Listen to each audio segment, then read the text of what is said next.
तो दोस्तों आज हो गई है 5 जुलाई और जो बड़ी खबरें हैं, मुख्य समाचार हैं, एक एक करके चलेंगे। तमाम बेहद बड़ी अपडेट्स आप तक आगे इसी वीडियो के माध्यम से पहुंचाएंगे, इसलिए लगातार हमारे साथ आगे इसी वीडियो में बने रहिएगा। तो वहीं दोस्तों खबरों की तरफ चलने से पहले आप लोगों से एक छोटा सा निवेदन है कि अगर आप लोग भी खुल करके देश भर में लगातार नफरत फैला रही गोदी मीडिया का बहिष्कार करते हैं, विरोध करते हैं, तो अभी इस वीडियो को लाइक कीजिएगा, चैनल को फ्री में सब्सक्राइब करके बेल के आइकन को जरूर दबाइएगा दोस्तों, और कमेंट बॉक्स में कमेंट कीजिएगा जय हिंद जय भारत। दरअसल दोस्तों पहली बड़ी खबर आप लोगों को बताते चलें, बदरुद्दीन अजमल की मुस्लिम समुदाय से बड़ी अपील, कहा बकरीद पर ना दे गायों की कुर्बानी, सनातन धर्म इसे एक पवित्र प्रतीक के रूप में पूजता है। खबर आप लोगों को बताते चलें, all India United democratic front के प्रमुख बदरुद्दीन अजमल ने मुस्लिम समुदाय से 10 जुलाई को मनाई जाने वाली बकरीद त्योहार के दौरान गायों की बलि देने से बचने का आग्रह किया है। असम के धुबरी निर्वाचन क्षेत्र से लोकसभा के सांसद और जमीयत उलेमा के प्रदेश अध्यक्ष बदरुद्दीन अजमल ने कहा है कि हिंदू गायों को एक मां के रूप में पूजते हैं और इसलिए किसी को भी इसे नुकसान पहुंचाने से बचना चाहिए। ये यहां पर बदरुद्दीन अजमल ने मुस्लिम समुदाय से अपील की है बकरीद को लेकर के। एक और अपडेट आप लोगों को बताते चलें, शिव सैनिकों से बोले हैं उद्धव ठाकरे, कहा लड़ना है तो मेरे साथ रहिए, शिंदे को दे दी है खुली चुनौती, कहा हिम्मत है तो मध्य अवधि चुनाव में आओ। खबर आप लोगों को बताते चलें, महाराष्ट्र विधानसभा में एकनाथ शिंदे के नेतृत्व वाली सरकार के विश्वास मत जीतने के बाद शिवसेना के अध्यक्ष और पूर्व मुख्यमंत्री उद्धव ठाकरे ने आरोप लगाया है कि यह उनकी पार्टी को खत्म करने की भाजपा की चाल थी। इसके साथ ही उद्धव ठाकरे ने एकनाथ शिंदे सरकार को मध्यावधि चुनाव कराने की चुनौती दे दी है। आप लोगों को बताते चले, मुंबई में शिवसेना भवन में शिवसेना के जिला अध्यक्षों की एक बैठक को संबोधित करते हुए ठाकरे ने कहा है कि विधानसभा को मनमाने ढंग से चलाना संविधान का खुला अपमान है। उद्धव ठाकरे ने अपने भाषण में शिवसेना के जिला अध्यक्षों से कहा है कि अगर वे लड़ाई लड़ना चाहते हैं तो उनके साथ में रहें। इसके साथ ही उद्धव ठाकरे ने कहा है कि मैं उन्हें राज्य में मध्यावधि चुनाव कराने की चुनौती देता हूं। हम ये सब खेल खेलने की बजाय लोगों के दरबार में जाएंगे। अगर हम गलत हैं तो राज्य के लोग हमें घर भेज देंगे, और अगर भाजपा और शिंदे गुट गलत है तो लोग उनको घर पर बैठा देंगे। ये यहाँ पर देख सकते हैं कि जनता फैसला करे, ये यहाँ पर कहना है उद्धव ठाकरे का, और मध्य अवधि चुनाव की यहाँ पर चुनौती दे दी है सीएम शिंदे को। एक और बड़ी खबर बताते चलें, सीएम ममता बनर्जी ने पूछा है तीखा सवाल, कहा क्यों नहीं गिरफ्तार होनी चाहिए नूपुर शर्मा, देश में आग के साथ नहीं खेल सकते हैं। खबर बताते चलें, पश्चिम बंगाल की मुख्यमंत्री ममता बनर्जी ने बोलते हुए बीजेपी की पूर्व प्रवक्ता नूपुर शर्मा की तुरंत गिरफ्तारी की मांग की है। उन्होंने आगे पूछा है कि नूपुर शर्मा को अभी तक गिरफ्तार आखिर क्यों नहीं किया गया है। उन्होंने भाजपा पर निशाना साधते हुए कहा है कि पूरा विवाद पार्टी के द्वारा लोगों को बांटने की साजिश है।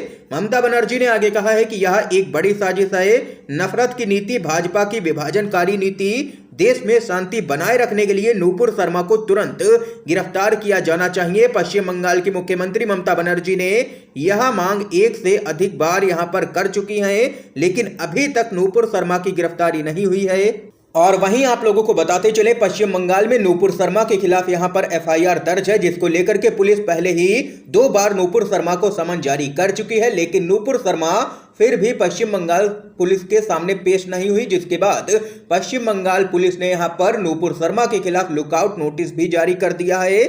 और इस बीच यहां पर ममता बनर्जी ने कहा है कि जल्द ही नूपुर शर्मा की गिरफ्तारी की जाएगी। अगली बड़ी अपडेट बताते चलें, मध्य प्रदेश में आदिवासियों पर अत्याचार रोकने में शिवराज सरकार हुई है विफल, गृह मंत्री नरोत्तम मिश्रा तुरंत दें इस्तीफा, कांग्रेस पार्टी की मांग। खबर बताते चलें, मध्य प्रदेश की कांग्रेस इकाई ने राज्य की शिवराज सरकार पर जोरदार हमला बोला है और कहा है कि राज्य की सरकार आदिवासियों पर होने वाले अत्याचारों को रोकने में पूरी तरह से नाकाम रही है। इसके लिए राज्य के गृह मंत्री नरोत्तम मिश्रा जिम्मेदार हैं, इसलिए उनको यहां पर अपने पद से इस्तीफा देना चाहिए।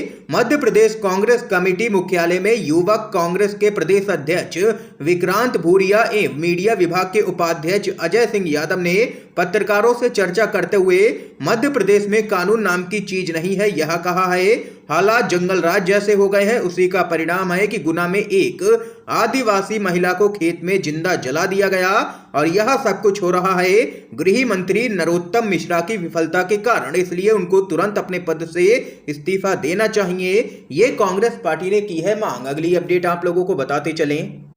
भाजपा देश में हो चुकी है पूरी तरह से बेनकाब। सोशल मीडिया के यूजर्स बोले आतंकी अब बीजेपी आईटी सेल के सदस्य हैं। क्या कुछ है पूरा मामला, खबर बताते चलें। जम्मू कश्मीर में रविवार को पकड़े गए लश्कर ए तैयबा के 2 आतंकवादियों में से एक का संबंध कथित तौर पर बीजेपी के साथ होने पर सोशल मीडिया पर लोगों ने तीखी प्रतिक्रिया व्यक्त की है और लोगों का गुस्सा फूट पड़ा है भाजपा पर।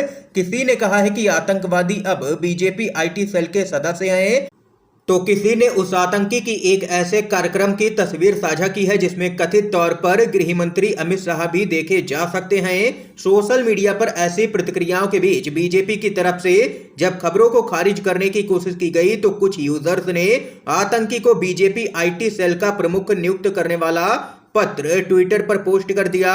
कांग्रेस के प्रवक्ता समा मोहम्मद ने भी बीजेपी के उस खत को यहां पर ट्वीट किया है, जिसके बाद बीजेपी की लगातार फजीहत हो रही है सोशल मीडिया पर और लोगों का गुस्सा दिन पर दिन यहां पर बढ़ता जा रहा है भाजपा को लेकर के। एक और अपडेट आप लोगों को बताते चलें। ज्ञानवापी मामला, मुस्लिम पक्ष की 47 दलीलें हुई हैं पेश। 12 जुलाई को एक बार फिर से होनी है सुनवाई, खबर आप लोगों को बताते चले।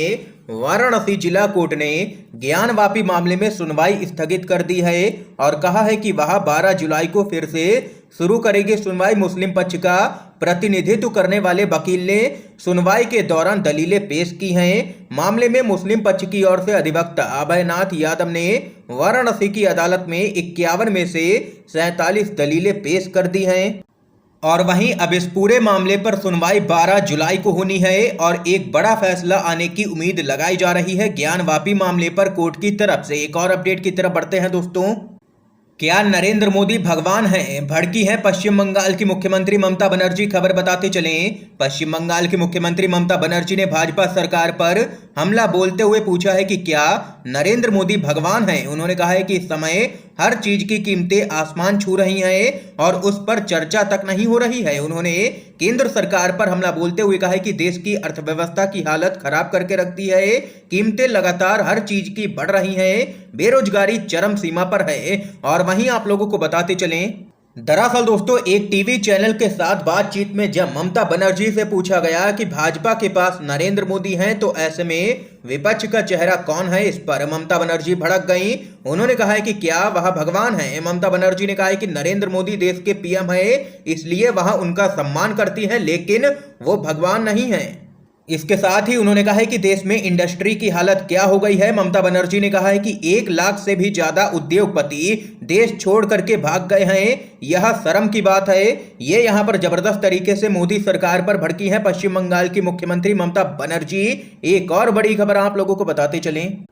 शरद पवार बोले 6 महीने के अंदर ही गिर जाएगी शिंदे सरकार, मध्य अवधि चुनाव के लिए तैयार रहे सभी नेता, खबर आप लोगों को बताते चलें। राष्ट्रवादी कांग्रेस पार्टी के मुखिया शरद पवार ने कहा है कि महाराष्ट्र में मध्य अवधि चुनाव होने की पूरी संभावना है क्योंकि एकनाथ शिंदे के नेतृत्व वाली सरकार अगले 6 महीनों में ही गिर सकती है। उन्होंने यह बयान यहां पर एनसीपी विधायकों और पार्टी के अन्य नेताओं को संबोधित करते हुए दिया है। इसके साथ ही शरद पवार ने कहा है कि शिंदे का समर्थन कर रहे कई बागी विधायक मौजूदा व्यवस्था से खुश नहीं हैं। एक बार मंत्री विभागों का बंटवारा हो जाने के बाद उनकी अशांति सामने निकल के आएगी, जिसके परिणाम स्वरूप अंततः सरकार गिरना तय है। ये यहाँ पर बड़ा दावा कर दिया है एनसीपी के मुखिया शरद पवार ने। एक और बड़ी खबर बताते चलें। जीएसटी और महंगाई के खिलाफ सड़क पर उतरी है महिला कांग्रेस, वित्त मंत्री के आवास के सामने किया है जबरदस्त प्रदर्शन, खबर आप लोगों को बताते चलें। देश में जीएसटी और लगातार बढ़ती हुई महंगाई के खिलाफ महिला कांग्रेस ने दिल्ली में केंद्रीय वित्त मंत्री के आवास के सामने प्रदर्शन किया है। महिला कांग्रेस कार्यकर्ताओं ने वित्त मंत्री के घर के बाहर प्रदर्शन करते हुए इसकी व्यवस्था को लेकर के सरकार के खिलाफ नाराजगी प्रकट करते हुए मोदी सरकार के खिलाफ जबरदस्त तरीके से नारेबाजी की है। महिला कांग्रेस कार्यकर्ताओं ने कहा है कि पिछले 5 सालों में जीएसटी ने सभी का बुरा हाल करके रख दिया है। सरकार दमनकारी नीति अपना रही है। बेरोजगारी और महंगाई से लोगों का बुरा हाल है, लेकिन सरकार को कोई भी फर्क नहीं पड़ रहा है। इसलिए यहां पर प्रदर्शन करना जरूरी हो गया है। ये यहां पर दोस्तों देख सकते हैं कि महिला कांग्रेस उतरी है सड़कों पर। एक और बड़ी खबर की तरफ बढ़ते हैं दोस्तों। अजीत पवार होंगे महाराष्ट्र विधानसभा में विपक्ष के नेता। खबर आप लोगों को बताते चलें, महाराष्ट्र में चल रहा राजनीतिक ड्रामा अब सत्ता परिवर्तन के साथ पूरी तरह से थम गया है। विपक्ष में रहने वाली पार्टी बीजेपी अब यहां पर शिंदे गुट के बागी विधायकों के साथ मिलकर के सत्ता में लौट चुकी है, जबकि कांग्रेस और एनसीपी अब विपक्षी दल बन गए हैं। इस बीच यहां पर सदन में शिंदे सरकार के फ्लोर टेस्ट में पास होने के बाद अब एनसीपी के अजीत पवार महाराष्ट्र विधानसभा में विपक्ष के नेता होंगे। ये खबर सामने निकल के आई है दोस्तों। इस समय की आज की सभी बड़ी खबरें थी, मुख्य समाचार थे जो हमने आप लोगों तक पहुंचाए हैं UNVDV के माध्यम से। अगर आप लोगों को ये वीडियो पसंद आया हो तो इस वीडियो को लाइक कीजिएगा, ज्यादा से ज्यादा इस वीडियो को शेयर कीजिएगा ताकि आप सभी के दोस्त भी इन मुख्य समाचारों को जान सकें। वीडियो देखने के लिए दोस्तों आप सभी का बहुत बहुत धन्यवाद।